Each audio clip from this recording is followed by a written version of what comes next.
자, 1교시 때 설명한 내용은 일단은 스크립트가 이제 동작하는 원리에 대해서 얘기를 했어요.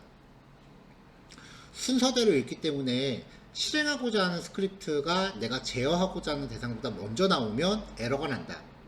그래서 뭐 중간과정 생략하고 스크립트를 안전하게 작성하려면은 바디 태그 종료하기 직전에 넣는 게 가장 효율성이 좋다.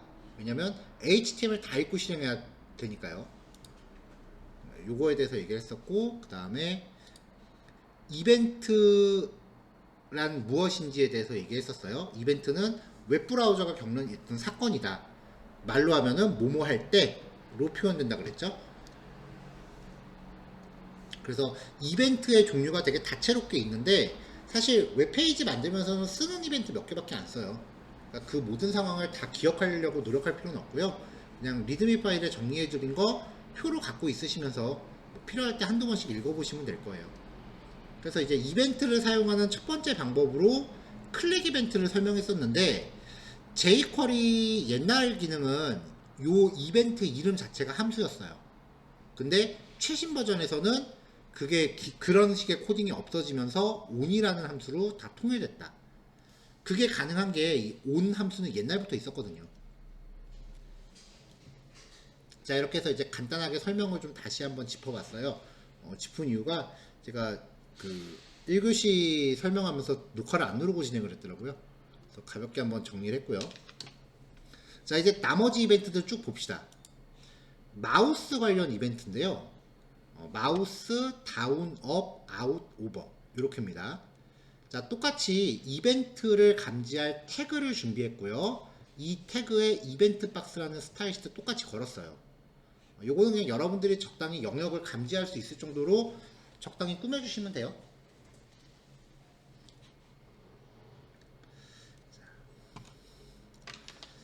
자, 이벤트 리스너를 걸 건데, 이제 요 리스너라는 아이디를 갖는 대상을 가져와서 변수에다 담았습니다. 객체를 담을 때는 보통 이제 상수로 담아요. 뭐 사실 뭘로 담고 상관없어요. 그래서 얘한테 마우스 다운과 업. 마우스 다운은 누르고 있을 때고 업은 눌렀다가 뗄 때예요. 이거 두 개를 합친 게 클릭이죠. 사실 마우스 다운하고 업은 클릭이라는 워낙 간단한 이벤트가 있기 때문에 잘 안 써요. 아웃하고 오버는 마우스 커서가 들어갔을 때랑 나왔을 때를 뜻해요. 아웃이 빠졌을 때, 오버는 들어갔을 때. 근데 모바일 페이지에서는 이 이벤트가 발생하지 않습니다. 손가락을 그 위에 놓고 올려놓을 수도 없잖아요. 모바일에서는 이 두 가지 이벤트가 발생하지 않습니다. 2점 커런트 타겟이라고 하는 거는 요 주어라 그랬죠? 이벤트가 발생한 자신. 같은 거예요. 그냥 여기 그냥 이거 지워버리고 이벤트 박스라고 해도 상관이 없다고 했었어요. 자, 한 가지 또 부연 설명을 하면은 이벤트 jQuery 코딩할 때 주의하실 게 달러라고 쓰는 게 워낙 간단하다 보니까 jQuery 코딩할 때 이렇게 코딩하시는 경우가 되게 많아요. 복사 붙여넣기 하는 거지 이렇게.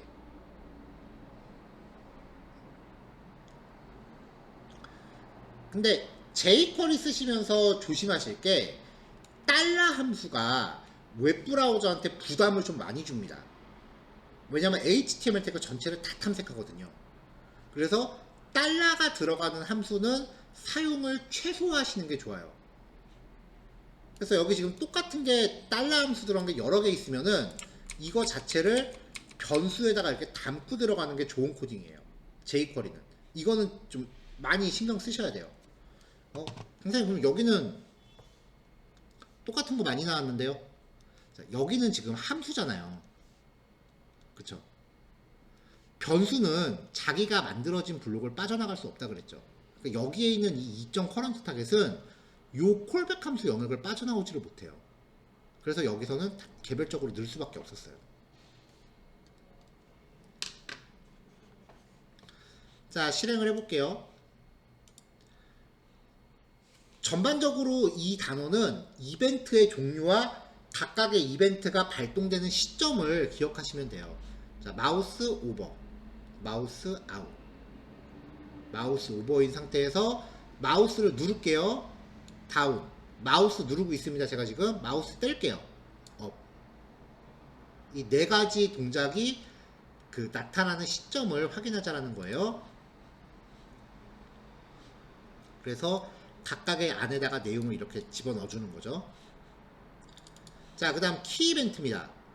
키보드에 관련된 이벤트이기 때문에 여기는 어쩔 수 없이 인풋 태그를 넣었어요. 인풋 태그를 넣으면서 인풋 태그를 아까랑 최대한 비슷하게 보이게끔 꾸몄습니다. 콘솔이라고 하는 클래스를 하나 만든 다음에 이 콘솔에서는 이제 이벤트가 발생한 결과를 좀 출력하는 용도로 스판 태그를 포함한 상태로 넣었어요. 리절트 1과 리절트 2. 그래서 지금 키보드가 눌러질 때마다 이 두 개의 숫자 값을 적절하게 1씩 증가시켜 줄 거예요.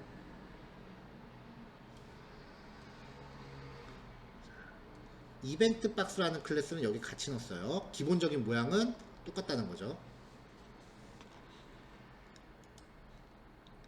자, 실행 결과부터 보면은 이렇게 박스 두 개 비슷하게 만들어 놓고 위에는 인풋 태그거든요. 여기서 키보드를 한번 누를 때마다, 키보드를 누른다라는 거는 다운과 업이 동시에 발생하는 거, 한 번씩 번갈아가 발생하는 거예요. 그래서 다운이 먼저 올라가고 업이 그 다음에 올라가죠.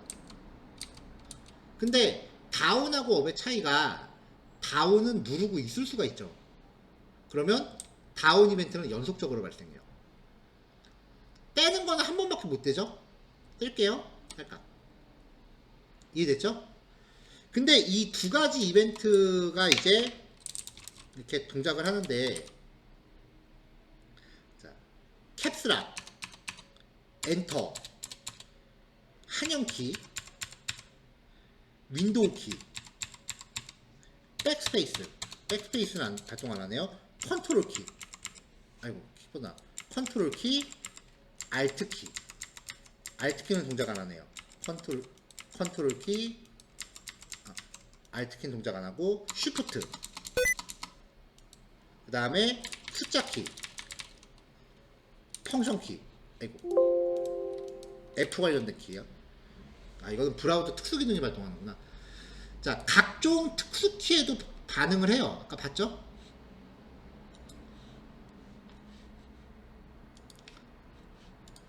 아, 그리고 무엇보다 얘네들은 한글에도 반응을 해요. 자, 코드 볼게요. 변수 두 개를 준비했어요. 그리고 여기 리스너, 인풋 태그죠? 인풋 태그를 가져왔어요.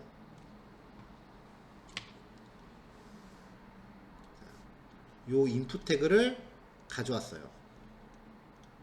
인풋 태그한테 키업 이벤트가 발생하면은 업이라는 변수를 플러스에서 넣어줍니다. 자, 플러스가 앞에 있어요. 앞북이에요, 뒷북이에요? 앞북이죠. 그러면은 이 값을 1 증가시킨 다음에 여기다 전달하는 거예요. 이게 만약에 플러스였으면은 0을 먼저 주고 나서 그 다음에 증가해요. 1 증가시킨 값을 여기다 넣으라는 얘기예요. 키 다운도 마찬가지로 작용했고요. 이렇게 하면은 각각의 이벤트가 발생한 횟수를 카운트할 수 있어요. 아까 마우스에 대해서 다운하고 업이 있었죠.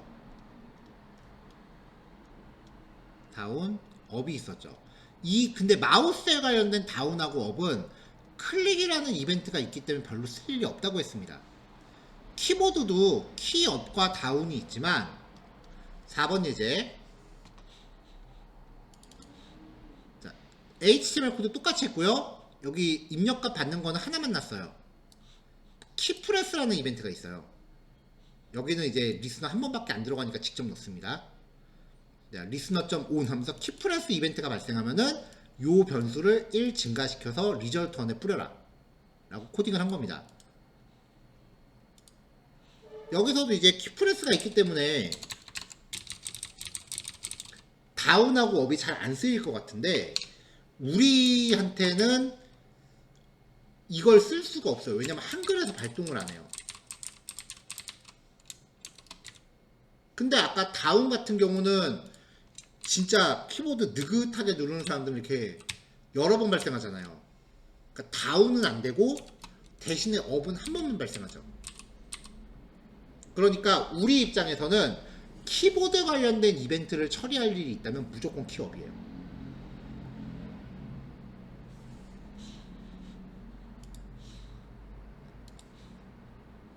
자, 그런 내용들 좀 이제 인지하시고요.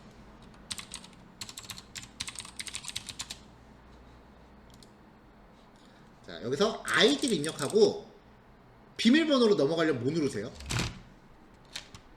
보통 탭이 다음 요소로 포커스 이동이에요.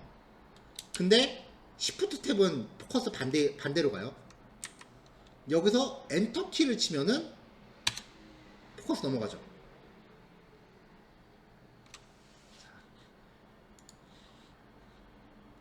저게 자동이 아니에요. 구현을 해줘야 돼요. 자, 똑같이 만들었는데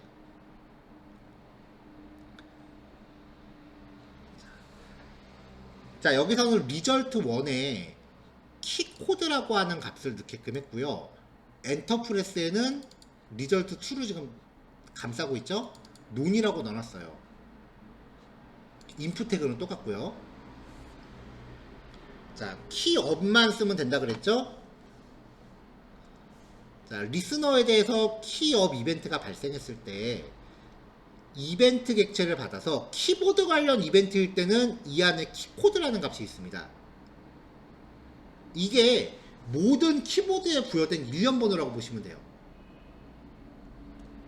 그 숫자 값을 받아서 일단 리절트 1에 뿌렸어요. 그러니까 이제 각각의 버튼별로 일련 번호가 정해져 있을 거 아니에요.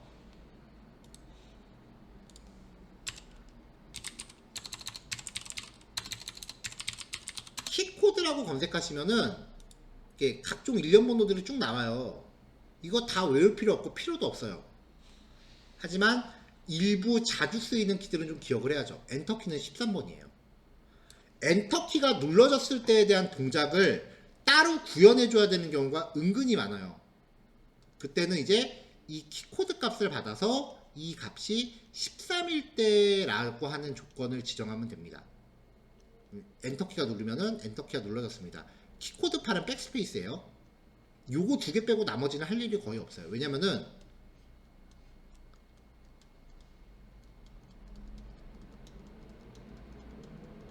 이런 거 만들 거 아니에요. 여기에다가 6자리를 입력해요. 물론 키보드 잘 입력하시는 분들은 탭키 치죠. 근데 컴퓨터 익숙하지 않은 분들은 엔터키 쳐요. 엔터키 치면 포커스 일로 옮겨줘야 돼요. 여기에 숫자 입력했는데 잘못 입력했다. 백스페이스 눌러. 지우죠? 그럼 여기서 백스페이스 또 누르면 일로 커서 다시 옮겨줘야 돼요. 이런 사용성을 되게 사소한 건데 이런 것들이 모여서 퀄리티를 만드는 거기 때문에 이런 것들에 대해서도 신경을 쓰려면은 이런 것도 알아두시면 좋다라는 거죠. 물론 그 퍼블리싱을 목표로 하고 계시기 때문에 제일 첫 번째 목표는 이쁘게 만드는 거예요. 사실 저는 이쁘게 만드는 재주는 없어요.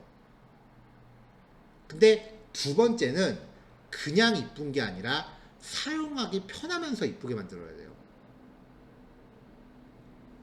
이런 부분들은 그런 사용성을 보장하기 위한 일종의 기법들입니다.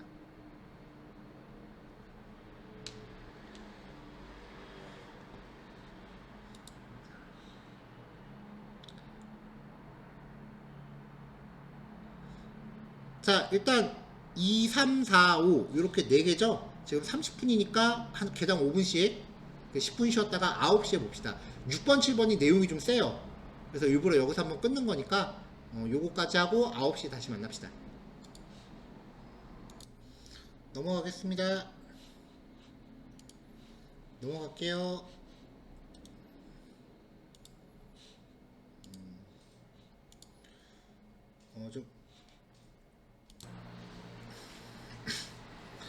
자, 넘어가도록 할게요. 어떤 요소에 대해서 width라는 함수로 호출하면은 가로 넓이 픽셀 값을 얻어올 수 있고요. height라고 호출하면은 세로 높이 값을 얻어올 수 있습니다. 근데 이 기능이 되게 강력한 게 사이즈를 우리가 CSS에서 퍼센테이지로 줘도 픽셀 값으로 환산해 와요. 그래서 사이즈 값 알아낼 때 되게 편해요. 자, 가령 예를 들어서 지금 여기서 이 콘솔 지금 사이즈가 부여되지 않았잖아요. 콘솔.로그에다가 달러 점 콘솔에 대해서 위드스를 뿌려라. 그리고 헤이트를 뿌려라 라고 이렇게 명령을 내려보면 네, 이렇게 픽셀 사이즈 값으로 가져와요.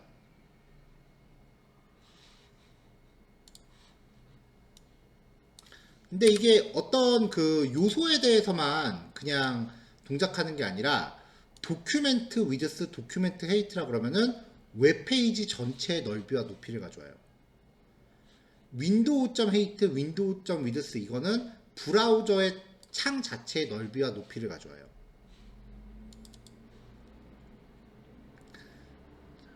자, 그 다음에 윈도우.스크롤탑이라 그러면은 스크롤바의 높이를 가져와요. 이걸 가지고 우리가 뭘 할 거냐?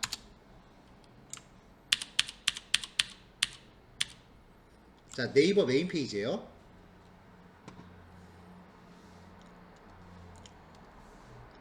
자, 여기 위에부터 여기까지가 달러 도큐멘트에 대한 헤이트예요. 문서 전체 높이. 그러면 이제 그 웹브라우저가 이걸 한꺼번에 보여줄 수 있는 게 아니잖아요. 웹브라우저가 이만큼을 보여줄 거 아니에요. 그러면은 적당히 스크롤바가 요쯤에 보이겠죠.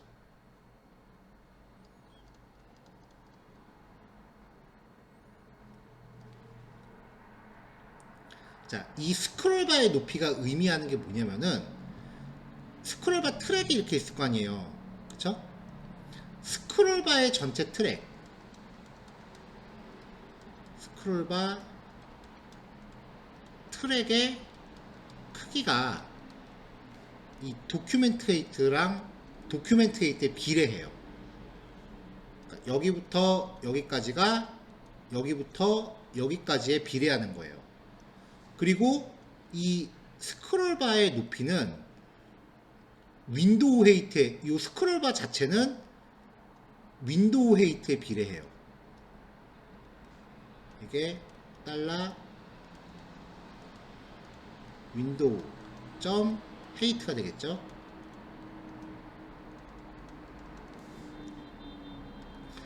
자, 그러면 이제 여기부터 여기까지 스크롤바가 요만큼 움직인 거잖아요. 이게 스크롤 탑이에요. 윈도우 점 스크롤 탑이에요. 그럼 요게 의미하는 거는 여기부터 여기까지의 거리를 뜻해요. 자, 그러면 스크롤 탑이 이거죠. 거기에다가 윈도우의 브라우저의 높이, 스크롤 탑 더하기 윈도우의 헤이트, 이걸 더한 게 지금 이만큼이죠. 이게 지금 도큐멘트 헤이트보다 작죠. 그러면 브라우저가 이번에는 화면 끝까지 도착했다고 칩시다. 그러면 스크롤 탑은 얼마예요? 이만큼이 되죠. 스크롤 탑 더하기 윈도우 헤이트가 이제 도큐멘트 헤이트와 같아졌죠. 그러면 브라우저가 끝에 도착한 거예요.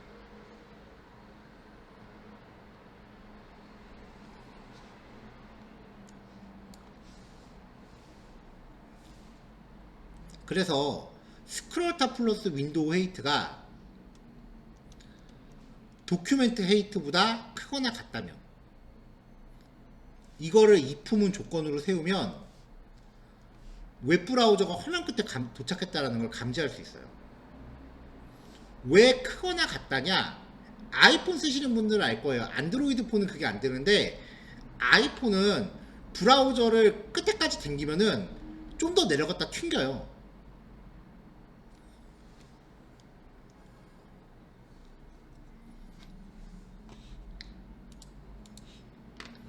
자, 이제 브라우저 높이는 원래대로 하고요.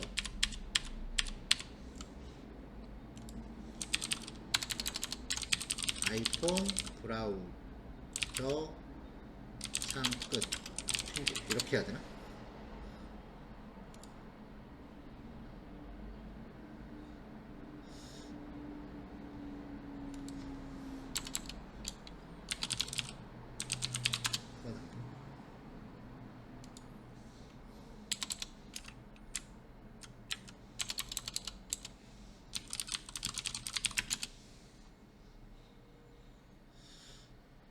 이게 보여줄 수가 없네.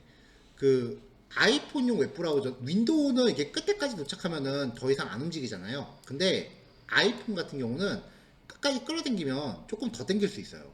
탁 놓으면은 스프링 튕기듯이 튕겨요. 안드로이드도 그게 동작은 안 해요. 왜냐면 이 동작 자체가 그 애플이 특허를 갖고 있는 기술이라서 아이폰 브라우저는 끝까지 당기면은 화면 튕깁니다. 스프링처럼. 그러면 그게 새로 고치는 동작을 하거든요. 그리고 그 동작은 맥에도 동일하게 작용을 해요. 그래서 화면 높이가 실제 문서 높이보다 더 커질 수도 있어요. 그리고 완전히 끝에 도달한 게 아니라 조금 일찍 도달했을 때 작용을 하고 싶으면은 아까 계산한 값에다가 한 50 정도를 플러스 정도 해주면은 좀 여유 공간을 잡을 수 있겠죠. 자, 그래서 지금 여기선 딱 정석대로만 코드를 제시했는데 윈도우 점 온 한 다음에 스크롤 이벤트를 걸고요. 스크롤 탑 더하기 윈도우의 헤이트가 도큐멘트 점 헤이트와 같다.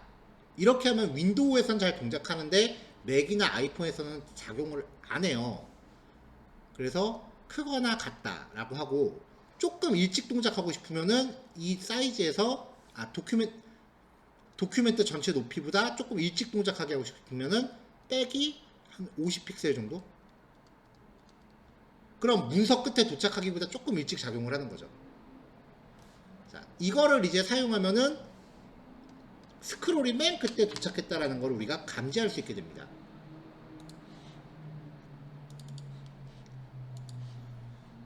자, 화면상에 박스 1이라는 DIV를 하나 넣었고요. 높이는 2000 정도 잡았어요. 배경 색깔은 그라디언트 색깔을 좀 줬습니다. 왜냐면은 그라디언트를 줘야 얘가 스크롤 되고 있다는 게 좀 보일 거 아니에요.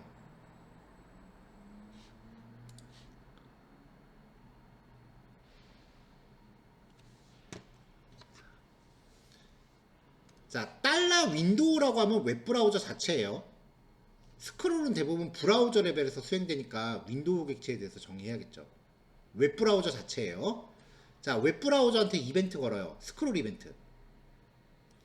자, 스크롤 탑, 스크롤바 Y좌표, 윈도우.8, 윈도우죠? W, 윈도우 스크롤 탑, 윈도우.8, 브라우저의 창높이, 달러 도큐멘트.8, HTML 문서 높이. 스크롤 이벤트는 스크롤바가 움직이는 동안 지속적으로 계속 발생합니다. 그래서 값들을 콘솔에다 찍어봤어요.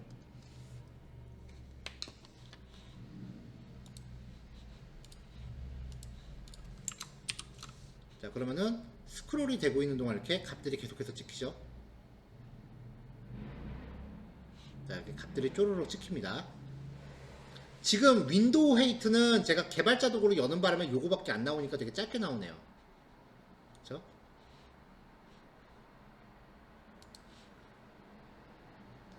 그래서 계산식을 적용을 했어요. 그럼 이때 스크롤이 맨 끝에 도착했다라고 감지를 하고요.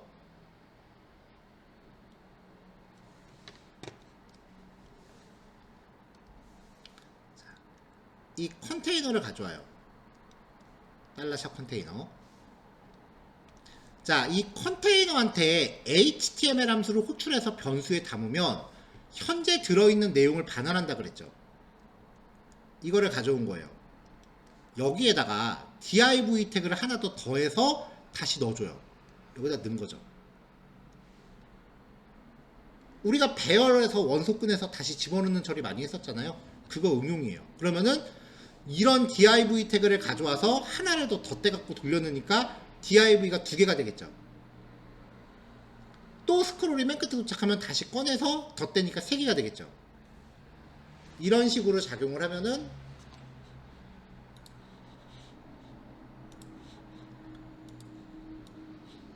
이제 스크롤이 맨 끝에 도착하면은 div 태그가 하나 더 생길 겁니다.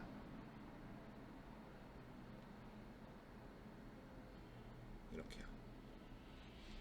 실제로는 뭐 게시물 컨텐츠가 늘어나야겠지만 지금은 그냥 이벤트 자체를 보는 거니까 이 정도만 구현을 했어요. 이렇게 만드는 거를 무한 스크롤 내지는 인피니티 스크롤이라고 불러요. 한도 끝도 없이 가죠. 이게 그 제가 쓰고 있는 로직 키보드가 휠을 그냥 휙 당겨버리면은 계속 움직여요. 이렇게 돼요.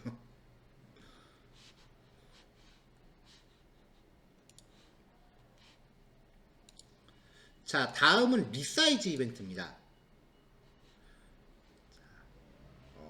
클래스를 갖고 있는 백그라운드 컬러를 갖고 있는 클래스들을 4개를 만들었고요. 전체 태그에 사이즈랑 여백 없앴고 이 컨테이너 자체는 가운데 정렬 글자 크기 30. 근데 뭐 여기서 뭐 중요한 건 아니에요. 여기 이너 위드스로 들어가는데 이너 위드스랑 위드스랑 똑같아요. 이너 위드스랑 위드스가 똑같아요. 브라우저의 넓이. 자, 브라우저의 넓이를 가져와요. 우리가 전에 CSS 할 때 미디어 쿼리에 대한 구간을 산정했죠. 그때 산정했던 브라우저 넓이가 이 값이에요. 그래서 이걸 갖다가 얘가 1200이면은 LG, 992보다 크면 미디엄, 그거보다 작으면 SM. 엘스에 대해서는 얘를 쓰겠죠. 이렇게 해서 브라우저 구간을 판정해서 그 구간 이름을 리턴하는 함수를 하나 만들었어요.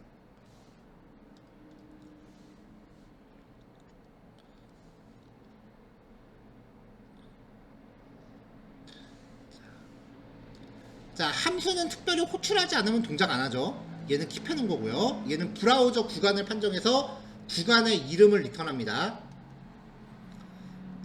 그 다음에 함수를 하나 또 만들었는데 이 함수를 만든 이유는 이벤트를 그냥 여기서 콜백 함수로 처리하면 화면이 열렸을 때는 동작을 안 해요. 창 사이즈를 바꿀 때만 동작해요. 근데 지금 여기서는 페이지가 열리자마자 또 한번 동작을 시키려고 맨 끝에 얘를 그냥 강제로 한번 호출하고 브라우저 창이 바뀌면 얘를 또 호출하게 한 거예요. 이벤트를 정의해서 함수를 연결하면 이 함수는 이벤트가 발생했을 때만 실행합니다. 근데 함수를 만들어 놓고 그냥 다짜고짜 호출하면은 그냥 브라우저가 열리자마자 얘 한번 호출하는 거예요. set responsive라는 이 함수는 그래서 페이지 열리자마자 한번 동작하고 이벤트 발생했을 때도 동작을 해요. 리사이즈는 브라우저 창 크기를 바꿀 때예요. 자, 그럼 여기서 아까 만들어둔 함수를 가져와요. 그럼 브라우저 구간에 이름이 나오겠죠. 그 이름을 가지고 컨테이너 태그 가져온 다음에 구간 이름에 따라서 클래스를 각각 다르게 갖고 있는 div 태그를 넣어줘요. HTML 함수는 시작 태그와 끝 태그 사이에 내용을 집어넣는 거기 때문에 기존에 있던 내용은 날려버리고 얘를 새롭게 넣는 거예요. 이렇게 하면은 구간이 바뀌면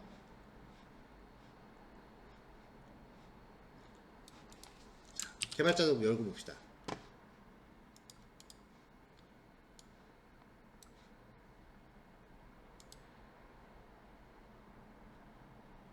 자, 여기에요. 지금 박스에 LG라는 애가 들어있는데 구간을 바꾸면 컨테이너 안에 내용을 새로 넣어라 라고 했으니까 MD로 바뀐 거죠. 지금 또 들어가면 SM으로 바뀌고 또 들어가면 XS로 바뀌고. 반응형 앱을 만들 때 가장 좋은 거는 순수하게 CSS만으로 하는 거예요. 근데 그게 여의치 않을 때는 이런 식으로 자바스크립트의 힘을 빌릴 수도 있어요. 자바스크립트도 HTML 태그와 CSS 제어가 가능하거든요. 자, 이렇게 해서 이제 오늘 여기까지 진행할 거고요. 남은 시간 이제 요거 예제들은 5분 만에 안 끝날 것 같아서 개당 10분씩 측정했어요.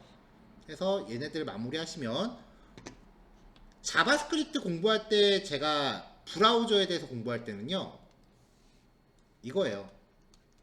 누가 언제 어디서 무엇을 어떻게.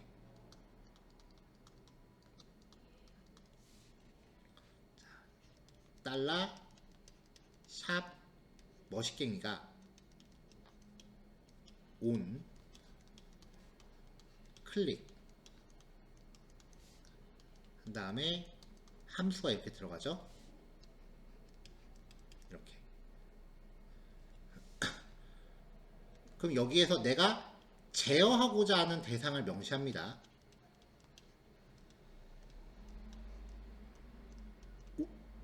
혹은 2점 커런트 타겟이 들어갈 수도 있어요. 누가 언제 어디서는 뭐 웹페이지죠. 무엇을 어떻게. 오늘의 주제는, 어제의 주제는요, 누가였어요. 대상을 가져오는 거. 오늘의 주제는 언제였어요. 다음 시간의 주제는 무엇을 하고 누가 하고 방법이 똑같으니까 무엇을은 패스. 다음 시간은 어떻게 해요. 오늘은 HTML만 봤지만 다음 시간에는 이 태그의 속성과 스타일을 제어하는 방법입니다. 웹브라우저 기반에서 동작하는 자바스크립트는 항상 어디서는 빼고 요 네 가지 키워드를 염두하시고 여러분들이 스토리를 만들어 나간다고 생각하세요.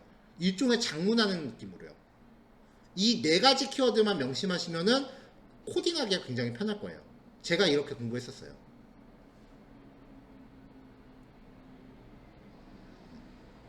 꼭 기억하세요. 누가 언제 무엇을 어떻게.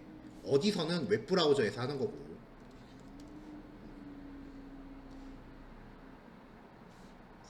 어제는 누가와 무엇을 어떻게 지정하느냐. 이거는 CSS 선택자를 통해서 한다. 그 다음에 언제는 이벤트라고 부른다고 했었죠. 이벤트 중에 자주 쓰이는 것들 오늘 확인했습니다. 이제 어떻게만 남았어요. 정리가 좀 되나요? 오케이. 자, 남은 시간 실습 진행하시고요. 9시 40분 이후에 수업 종료하는 걸로 할게요. 오늘은 그냥 여기까지만 할게요. 무리해서 더 안 하고. 다음 시간에 이제 어떻게 봅시다. 네, 녹화 끄겠습니다.